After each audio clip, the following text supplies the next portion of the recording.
एक बार सैलानियों का एक दल भारत के अनगिनत खूबसूरत दर्शनीय स्थलों से गुजरता हुआ माउंट आबू पहुंचा।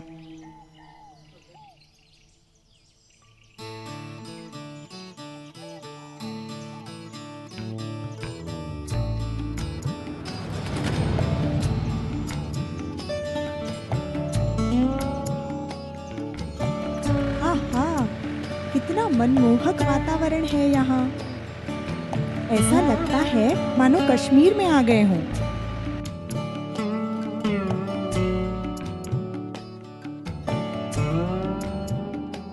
अरे, ये तो किसी राजा के महल जैसा लगता है। चलो पूछते हैं। ये किस राजा का महल है?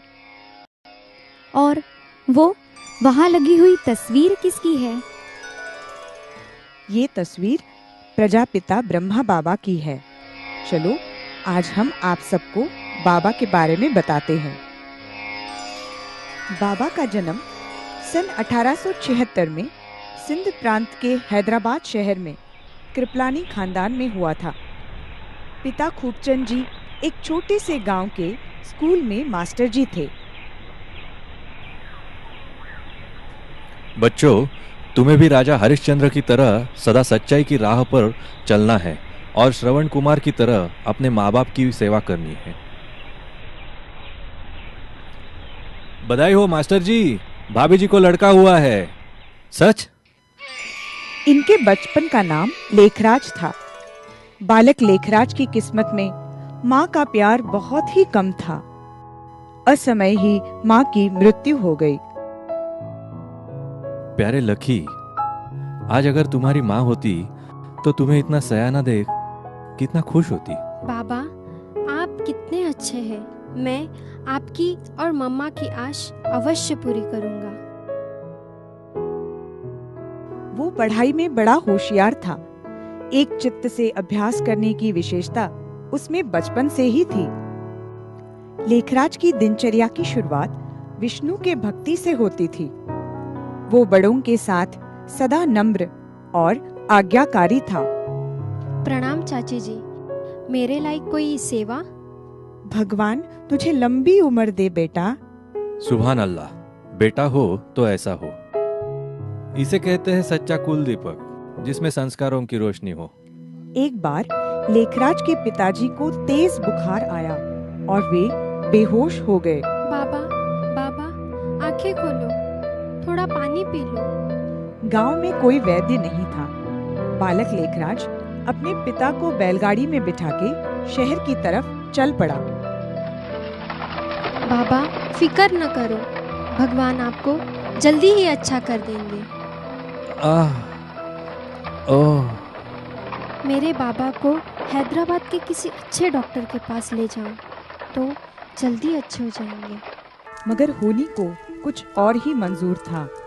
अस्पताल पहुंचने से पहले ही खूबचंद जी की मौत हो गई।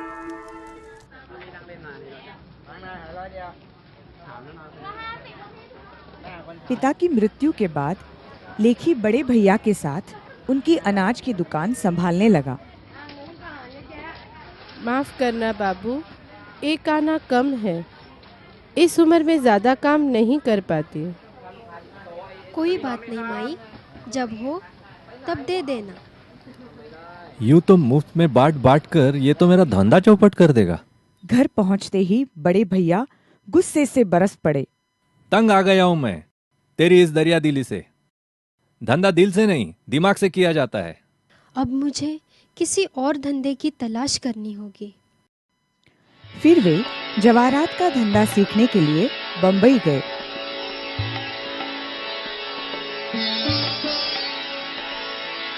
दिन रात की मेहनत और उनकी सच्ची लगन ने जल्द ही उन्हें एक बेहतरीन जौहरी बना दिया। भाई वाह लेखराज, कितना शानदार हार बनाया है। तुम्हारे हाथों में तो जादू है। बड़ा ही गुणी और मेहनती इंसान है। पन्नेलाल जी, देखना एक दिन बड़ा नाम कमाएगा। उनकी तारीफ कलकत्ता से आए एक सज्जन भी सुन रहे थे। अपनी पुत्री जसोदा के लिए इससे अच्छा वर कहाँ मिलेगा मुझे। इसी दौरान वे कलकत्ता चले आए। लेखराज दिन दुगनी रात चौगुनी तरक्की करने लगे और नामी गिरामी व्यापारी बन गए। तब उसी सज्जन ने अपनी पुत्री जसोदा की शादी उनके साथ कर दी। जसोदा एक अत्यंत संस्कारी गुणवान पत्नी साबित हुई। उसमें ईश्वर भक्ति तथा पति परायणता अपूर्व थी। वक्त गुजरने के साथ ही लेखराज जी 4 बच्चों के पिता बन गए। बाबा को बच्चों से अपार स्नेह था। वे बच्चों की परवरिश ऐसी करते मानो वे राजकुमार राजकुमारियां हों। आओ बच्चों, देखो ये हीरो के गहने तुम्हारे लिए हैं। बाबा, आप कितने प्यारे हो। पर हाँ, कभी किसी से मांगना नहीं, मांगने से मरना भला। वक्त पंख लगाकर उड़ता गया और देखते ही देखते बच्चे बड़े हो गए। अच्छे घरों से रिश्ते आने लगे। आज तो आपने यहाँ करके हमें कृतज्ञ कर दिया लकीराज बाबू। आपकी बेटी के रूप में मानो हमें संस्कारों का खजाना मिल गया। अब कैसे कहूँ लकीराज बाबू, बस यूं समझ लीजिए कि बरसों की जान पहचान को रिश्तेदारी में बदलना चाहते हैं। आप जैसे नेक इंसान से रिश्ता जोड़कर हमें भी खुशी होगी। लकीराज जी ने बड़ी धूमधाम से बच्चों की शादियां की।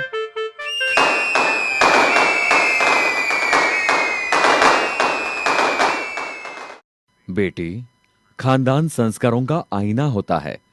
अब ससुराल ही तेरा घर है। कभी किसी को शिकायत का मौका मत देना। जी बाबा। लो बहू, तुम्हारे बाबा तुम्हारे लिए हीरे की अंगूठी लाए हैं। बहू, हमारे यहाँ सब कुछ है, पीहर घर से कुछ न लाना। और देखो, मान तब रहे जब कोई कुछ दे और तुम न लो। बाबा को गीता बहुत प्रिय थी। उसका वे नियमित पाठ करते थे। वे यात्रा में भी गीता का पाठ अवश्य करते। गीता तो सर्वशास्त्रों में शिरोमणि है। भगवान ने कहा है, जब जब धर्मग्लानि होती है तब तब मैं आता हूँ। अधर्म तो चारों तरफ फैल ही गया है। कब आएंगे भगवान? उनको श्री नारायण का चित्र बहुत पसंद था। एक बार एक चित्रकार शेषशैया पर लेटे श्री लक्ष्मी नारायण का चित्र बनाकर लाता है। चित्र तो बड़ा ही सुंदर है। श्री नारायण कितने प्रशांत लगते हैं। पर श्री नारायण के पांव दबाती हुई श्री लक्ष्मी का चित्र निकालकर दूसरा चित्र बनाना, जिसमें श्री लक्ष्मी का गौरव बना रहे। कलकत्ता में उनका जवाहरात का बड़ा व्यापार था। बड़े बड़े राजा और रईस ग्राहक रूप में उनके यहाँ आते रहते थे। लकीराज बाबू कभी झूठे हीरे नहीं देते। सही फरमाया आपने मुनीम जी।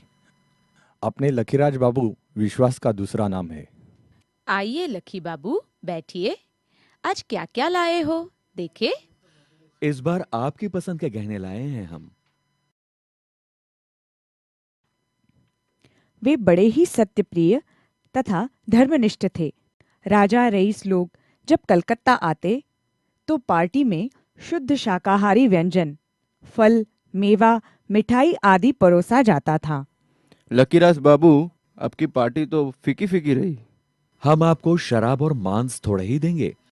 हमारे आगे तो धर्म बड़ा है। भाई वाह, लकीराज बाबू उसूल के बड़े पक्के हैं। बड़े बड़े राजा लोग उन्हें अक्सर आमंत्रित करते थे। बाबा का उन्नत भाल, उदात्त मुख मुद्रा, दिव्य गुण और प्रभावशाली व्यक्तित्व देखकर राजा लोग कहा करते, लकीराज बाबू, भगवान ने भूल कर दी है जो हमें राजा बनाया। राजा तो आपको बनना चाहिए था। ये तो आपका बड़प्पन है राजा साहब। आपका स्वास्थ्य आजकल ठीक नहीं है। नेपाल नरेश को सूचना भिजवा दूं कि आप नहीं आ रहे हैं? नहीं मुनीम जी, निमंत्रण को ठुकराना मेजबान का अपमान होगा। हम अवश्य जाएंगे। नेपाल नरेश ने सिंहासन से उतरकर उनका स्वागत किया और खूब मेहमान नवाजी की।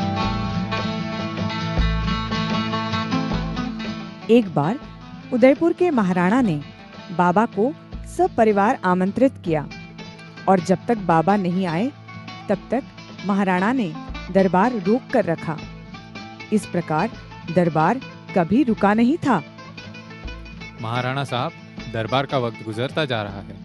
महामंत्री जी, जब तक हमारे शाही मेहमान पहुंच नहीं जाते, दरबार शुरू नहीं हो सकता। वहां पहुंचते ही बाबा ने देरी से आने के लिए विनम्रता से क्षमा मांगी।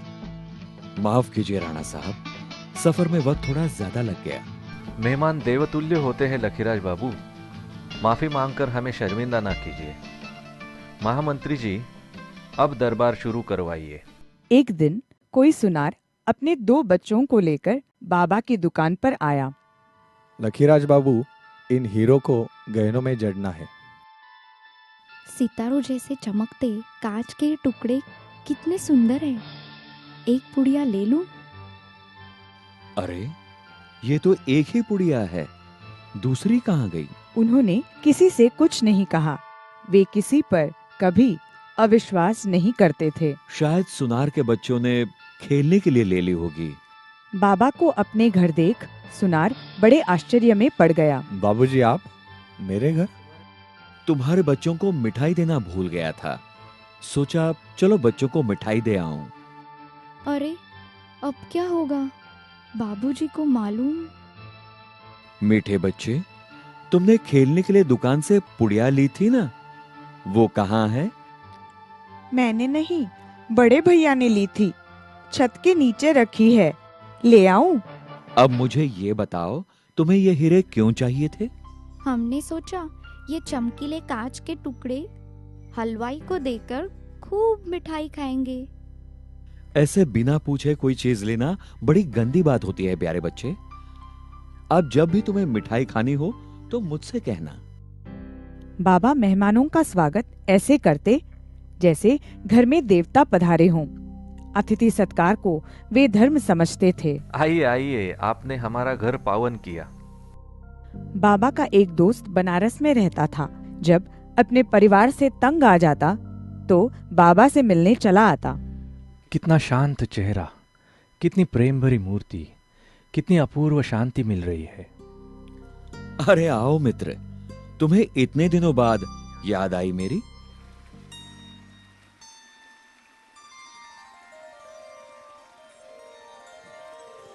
एक बार बाबा गंगा किनारे धार्मिक यात्रा हेतु सपरिवार गए। अपनी पुत्र वधू द्वारा ब्राह्मण को बड़ी दक्षिणा दिलाई। 1000 रुपए? दादा, आप तो राजा हो। ये तो आपका हक है पंडित जी, कृपया इसे स्वीकार करें। लखीराज बाबू, जल्दी चलिए, चाचा जी की तबीयत बहुत खराब है। ओह, चलो चलो। अब मेरे जाने का वक्त नजदीक आ गया है। मेरे पीछे सदाव्रत का क्या होगा? आप चिंता ना करें, ये भंडारा सदा चलता रहेगा। हे परमपिता परमेश्वर, समस्त विश्व की आत्माओं को शांति प्रदान कर। हे गंगा मैया, अपने पावन जल से सबका कल्याण कीजिए। मुनीम जी, शहर में सबको न्योता भिजवा दिया है ना? देखना कोई बाकी ना रहे।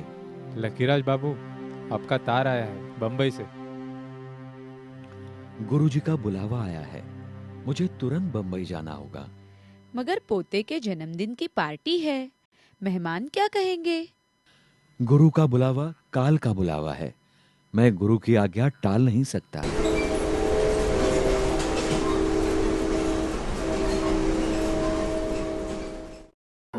ये गुरु का ही प्रताप लगता है। ओहो प्रभु, मैं तो धन्य हो गया। गुरुजी, क्या ये आपकी ही कृपा थी?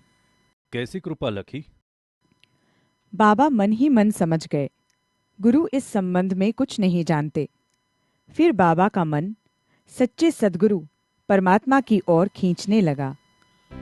मिल गया, खजाना मिल गया। माला माल, रत्न ही रत्न मिल गई, चाबी मिल गई। आहा, आनंद ही आनंद, शांति ही शांति, इसी की तो तलाश थी मुझे। एक दिन बाबा को निराकार ज्योतिष स्वरूप परमात्मा शिव का साक्षात्कार हुआ। परमात्मा प्रकाश का दिव्य स्रोत जैसे उनके ऊपर आ रहा है। पाना था सो पा लिया, अब बाकी क्या रहा? विश्व में मानव इतिहास की एक आश्चर्यकारक घटना, कलयुगी सृष्टि के महाविनाश का साक्षात्कार। पश्चिमी दुनिया बॉम्ब से दहक रही है। भारत में गृहयुद्ध, भूकंप, बाढ़ से हाहाकार।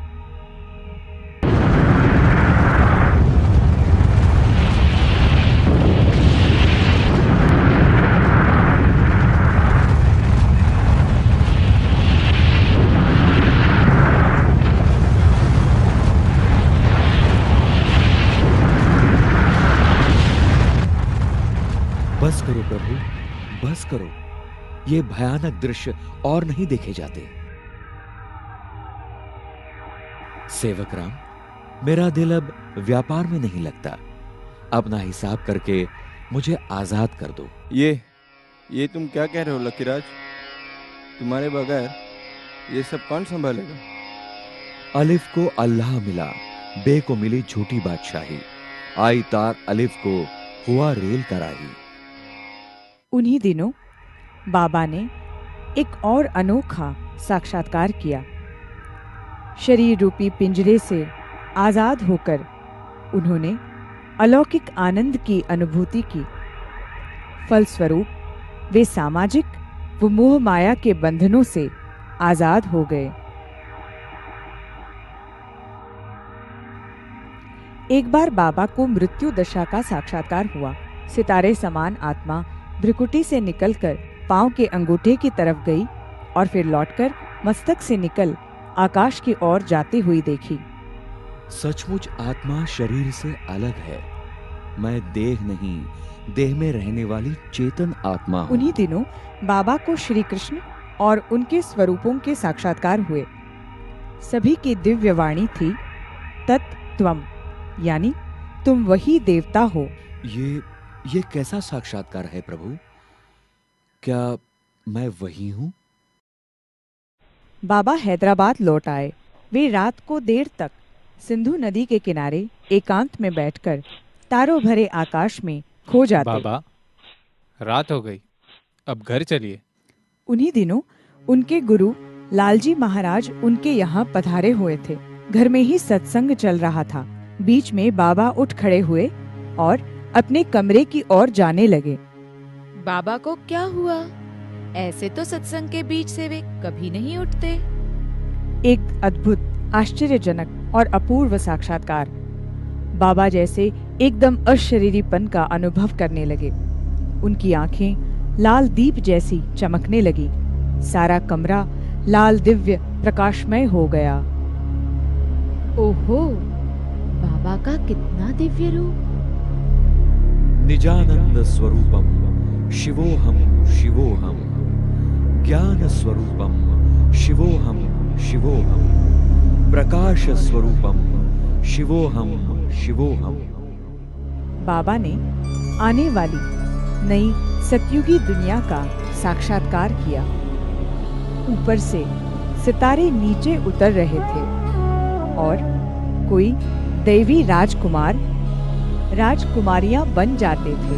ये तो सचमुच बहुत सुंदर, मनमोहक दैवी दुनिया है।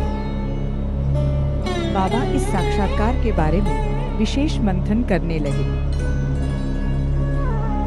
बाबा की आंतरिक स्थिति बदलने लगी थी। एक बार उनकी पुत्रवधू भोजन की थाली लेकर उनके कमरे में आई। बाबा के चारों तरफ एक दिव्य प्रकाश उतर रहा था। उसके हाथों से थाली गिर गई। एक बार बाबा की पत्नी जसोदा ने अपने पति में श्री कृष्ण का साक्षात्कार किया और भाव विभोर हो गई। ओह, कन्हैया, मुरली वाला। अब बाबा ने जसोदा निवास में सत्संग शुरू किया। वे गीता को सच्चे अर्थ सहित पढ़ाने लगे। वे बहुत ही तन्मय होकर ओम की ध्वनि बोलते, सुनने वाले ध्यान में चले जाते या गहरी शांति का अनुभव करते। लोगों ने सत्संग का नाम रखा ओम मंडली। मोह माया के बंधनों से ऊपर उठकर समस्त मानव जाति के बारे में सोचना शुरू करो। ओम मंडली में आने वाली कन्याओं और माताओं को दिव्य साक्षात्कार होने लगे। शहर भर में हवा फैल गई। बाबा साक्षात्कार कराते हैं। कृष्ण से साक्षात्कार अपने आप में परम आनंद की अनुभूति है। परमेश्वर को अपने भीतर तलाश करो। इन्हीं दिनों एक सुंदर और गुणवान कन्या राधा ओम मंडली में आने लगी। वो गीत, संगीत और नृत्य में प्रवीण थी। तुम कौन हो? तुम शरीर नहीं, ये शरीर तो 5 तत्वों का बना मिट्टी का पुतला है। तुम एक शुद्ध अविनाशी आत्मा, ईश्वर की संतान हो। कितनी दिव्य और शांतिदायक वाणी है। यही आगे चलकर यज्ञ माता जगदम्बा सरस्वती बनी, जिसे बड़े प्यार से सभी मम्मा बुलाने लगे।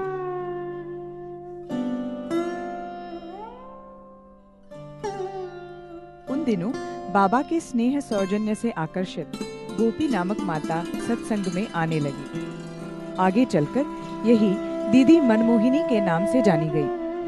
कई वर्षों तक संयुक्त मुख्य प्रशासिका के रूप से दीदी ने बाबा के इस विशाल कार्य का सुचारू रूप से संचालन किया।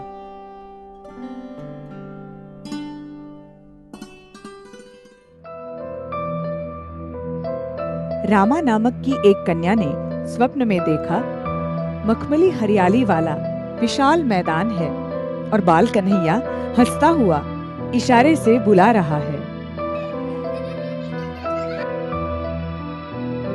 अरे, ये दिव्य श्वेत वस्त्रधारी पुरुष कौन? सपने में यही तो थे। वह कन्या उसी दिन से इस ईश्वरीय सेवा में समर्पित हो गई। आगे चलकर यही दादी प्रकाशमणि के नाम से प्रसिद्ध हुई। लगभग 4 दशकों तक इस संस्था की मुख्य प्रशासिका बनकर आपने ईश्वरीय सेवाओं को देश विदेश में फैलाया।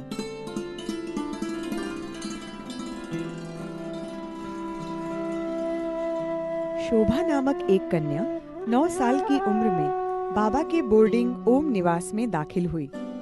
शुरू से ही उसका साक्षात्कार का विशेष पार्ट रहा।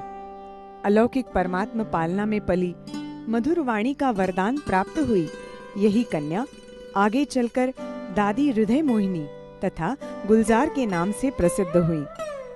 कई वर्षों से आप दिल्ली जोन की प्रशासिका रही हैं। वर्तमान समय आप इस ईश्वरीय विश्वविद्यालय की संयुक्त मुख्य प्रशासिका हैं। निराकार परमात्मा शिव और प्रजापिता ब्रह्मा का साकार माध्यम बनने का सौभाग्य भी आपको प्राप्त है।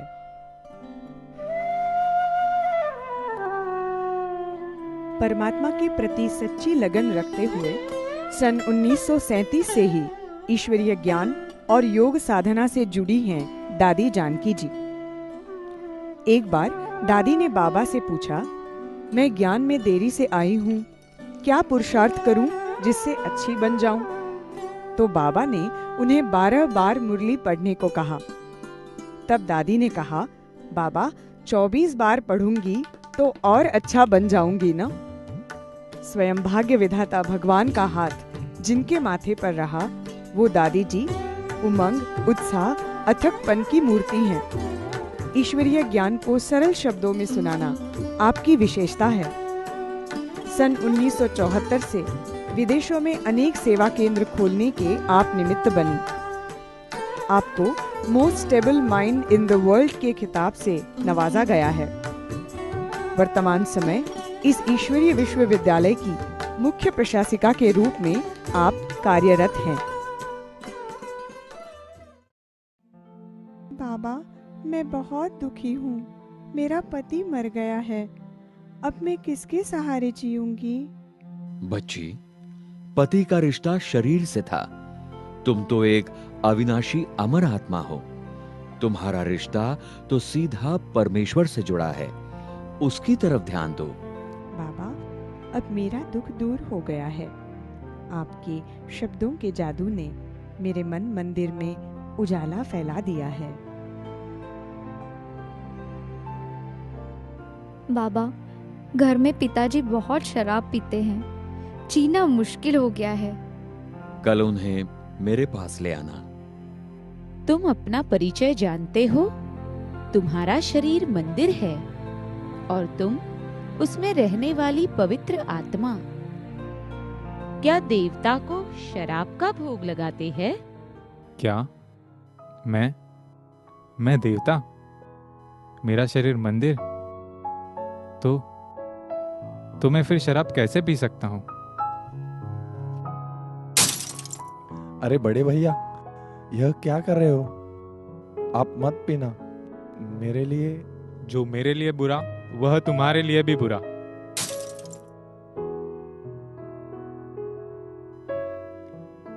बाबा कन्याओं की पितृवत पालना करते थे, साथ साथ उनमें पवित्रता के संस्कार भी दृढ़ कराते थे। बच्ची, तुम्हें कलयुगी पैंट शर्ट वाले से शादी करनी है या पीताम्बरधारी सतयुगी श्री कृष्ण से? बाबा, हम तो श्री कृष्ण से ही शादी करेंगे। बाबा, कल गाड़ी भेजना। कल जो होगा देखा जाएगा। बच्ची, जागो। तुम्हें हर एक आत्मा की ज्योति जगानी है, विश्व का कल्याण करना है। बाबा, आप सचमुच भगवान हैं। मैं पहचान नहीं सकी। अब आप जो कहेंगे वही करूंगी। बीच में बाबा सब परिवार कश्मीर गए। वही उनकी बेटी की भेंट एक राहगीर से हुई। पहलगाम जाने का रास्ता किधर से जाता है? मुझे पहलगाम का रास्ता मालूम नहीं, परमधाम का रास्ता बता सकती हूँ। वो राहगीर को अपने बाबा के पास ले आई। बाबा के ओजस्वी तेज के रूप में राहगीर ने अपने रोम रोम में दिव्य प्रकाश का अनुभव किया और बाद में रिजुमल नाम का ये राहगीर सब परिवार यज्ञ में शामिल हो गया। आहा, मैं धन्य हो गया। बच्चों के लिए बाबा ने ओम निवास में एक छात्रावास और स्कूल का प्रबंध किया। अभ्यास के साथ उन्हें आध्यात्मिक ज्ञान, चित्र, संगीत आदि कलाओं की शिक्षा दी जाती थी। मेरे बच्चों, आप सबको पवित्रता की प्रतिज्ञा लेनी है, लेकिन उससे पहले आप सबको अपने पिता या पति से सम्मति पत्र लाना होगा। लो बाबा, यह सम्मति पत्र। ब्रह्मचर्य के पालन की बात पर सिंध हैदराबाद में हलचल फैल गई। कईयों के पिता, चाचा, भाई, पति आदि ओम मंडली में जाने की मना करने लगे। कन्याओं, माताओं पर जुल्म होने लगे। हम आपके साथ घर नहीं जाएंगे। हम वहाँ जरूर जाएंगे। बाबा को मारने के लिए षड्यंत्र रचा गया, मगर बाबा के ओजस्वी तेज से हमलावरों की आंखें चौंधिया गई। बंदूकधारी को बाबा की जगह चमकता हुआ सितारा दिखाई पड़ने लगा। अरे ये क्या? इतनी तेज रोशनी है कि कुछ दिखाई नहीं दे रहा मुझे। अरे जहां देखो वहां तेज ही तेज। बाबा जरूर जादूगर है। एक बार बाबा अपने मकान के कमरे में बैठे हुए थे। बाबा, कोई सिख भाई आपसे मिलने के लिए आया है। वो बड़ा भयानक लगता है। कोई बात नहीं बेटी, उसे ऊपर भेजो। मुझे माफ कर दीजिए वाहे गुरु बाबा। वाहे गुरु दा खालसा। आज ये किला बड़ा अनर्थ करने जा रहा था। मेनू माफ कर दो बाबा। मैं आपको मारने आया था। प्रायश्चित के आंसू हर पाप धो देते हैं। तुम परमेश्वर की प्रिय संतान हो, उसकी तरफ ध्यान दो। जुल्म की इंतहा करते हुए विरोधियों ने यज्ञ परिवार के सत्संग भवन अर्थात लाखा भवन को आग लगा दी। मगर वो कहते हैं ना, जाको राखे साईया मार सके ना कोई। 1938 में बाबा कराची चले गए। बाद में कन्याएं, माताएं भी अपने परिवार सहित कराची पहुंच गए। तुम्हें शिव शक्ति बनकर जगत का उद्धार करना है। काम, क्रोध आदि विकार ही सच्चे दुश्मन हैं। बाबा द्वारा हमें परमात्मा का सच्चा ज्ञान मिलता है। आप सब पवित्रता क्यों चाहती है? पुरुष अगर अपनी पत्नी को विधवा बनाकर, बच्चों को अनाथ छोड़कर परमात्मा प्राप्ति के लिए ब्रह्मचर्य का पालन कर सकता है, तो हम नारियों को पवित्र रहने का अधिकार क्यों नहीं? यह अदालत ओम मंडली की सदस्यों की सोच से पूर्णतः सहमति जताते हुए उन्हें उनकी स्वतंत्रता प्रदान करती है। संदेश पुत्रियां सूक्ष्म वतन में जाकर ज्ञान के राज लेकर आती। इन पर बाबा और ओम राधे क्लास कराते। ज्ञान के नित्य नवीन श्रृंगार से बच्चों को भरपूर करते। उनमें गुलजार नामक कन्या ने ध्यान में जाकर ज्ञान के अनेक राज खुलते हुए दृश्य देखे।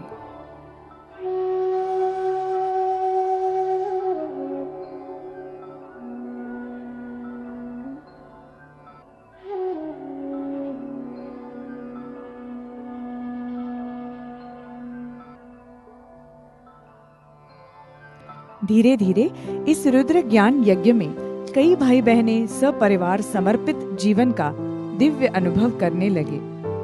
इनमें बाबा का लौकिक भतीजा विश्व किशोर का परिवार और आनंद किशोर, विश्व रतन, चंद्रहास आदि कई आते गए। यज्ञवत्सों की संख्या करीब 350 की हो गई।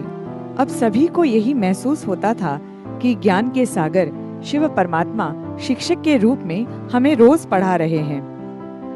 अस्सलाम वालेकुम बाबा। खुदा के इस बंदे के लायक कोई खिदमत हो तो जरूर बताइएगा।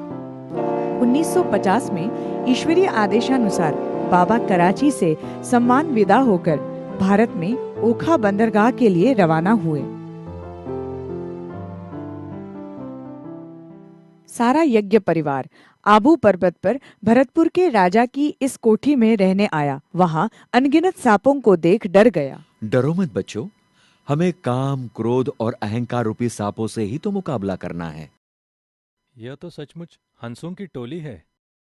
बच्चों, तुम ही सच्ची शिव शक्तियां हो, राज ऋषि हो। तुम्हें ज्ञान तलवार और योग कवच से माया के साथ युद्ध करना है। बाबा, आप इस उम्र में भी इतना कैसे दौड़ लेते हो? बेटी, तुम जानती नहीं, इस गाड़ी में डबल इंजन है, एक ब्रह्मा और दूसरा शिव बाबा। बाबा अक्सर करके अपने लाडले बच्चों को प्यार व शिक्षा से भरपूर ऐसे पत्र लिखते कि जिन्हें बार बार पढ़ने का मन करता।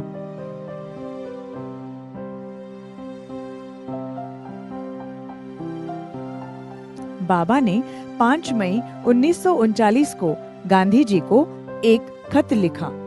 प्यारे गांधी जी, पूर्ण स्वराज्य की प्राप्ति ईश्वरीय ज्ञान और दिव्य साक्षात्कार के बल से प्राप्त हो सकती है। आत्मिक बल से ही विज्ञान बल को जीता जा सकता है। बाबा ने रविंद्रनाथ टैगोर, लॉर्ड हैलिफैक्स, जीना, नेपाल नरेश, उदयपुर के महाराणा को पत्र लिखकर ईश्वरीय निमंत्रण दिया। मम्मा सभी यज्ञवत्सों को पुरुषार्थ में आगे बढ़ाती। अपनी आत्मशक्ति को जागृत करो और फिर कोशिश करो खुद को सच्चे अर्थों में पहचानने की। परमात्मा शिव ने तीनों लोकों का राज ब्रह्मा मुख द्वारा बताया। साकारी पृथ्वी लोक, आकारी सूक्ष्म लोक और निराकारी ब्रह्मलोक।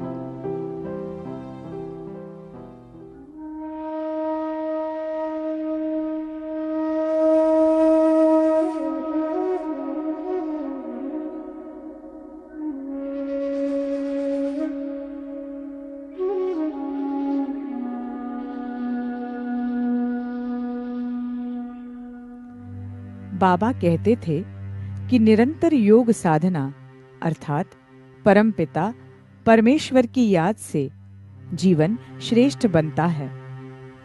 राजयोग आत्मा का परमात्मा से मधुर मिलन है, जिसके द्वारा आत्मा अत्यंत सुख, शांति, पवित्रता, आनंद और प्रेम की अनुभूति करती है।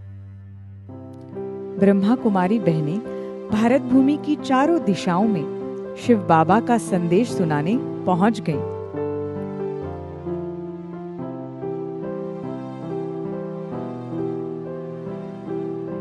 मधुबन, आबू पर्वत, पांडव भवन पर भी मुलाकाती बाबा को एक पल खाली नहीं छोड़ते।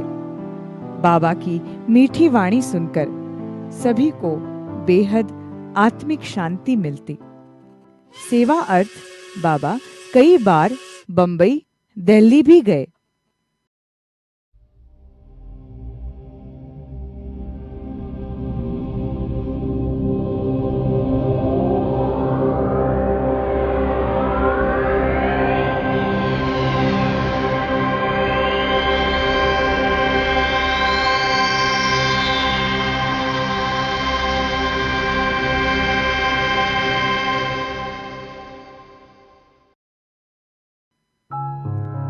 इस प्रकार अपने मन, वचन, कर्म से हर आत्मा में शांति और पवित्रता का बल भरते ब्रह्मा बाबा संपूर्णता को प्राप्त कर 18 जनवरी 69 को अव्यक्त हो गए।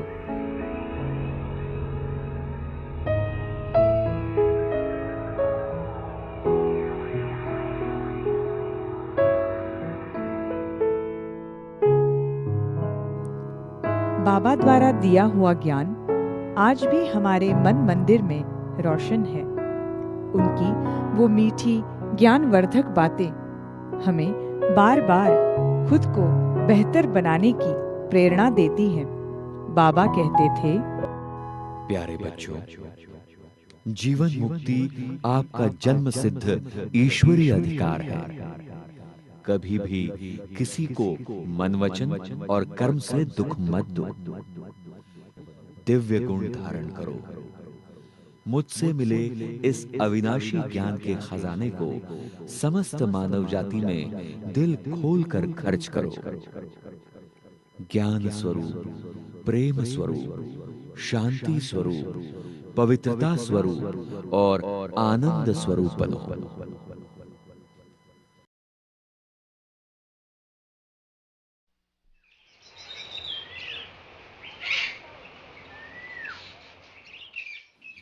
बाबा का शरीर भले ही आज हमारी आंखों से ओझल हो गया, मगर वो महान आत्मा हमारे रोम रोम में विराजमान है और अपने अमर दिव्य ज्ञान से सदैव हमें परमात्मा की ओर प्रेरित करती रहेगी।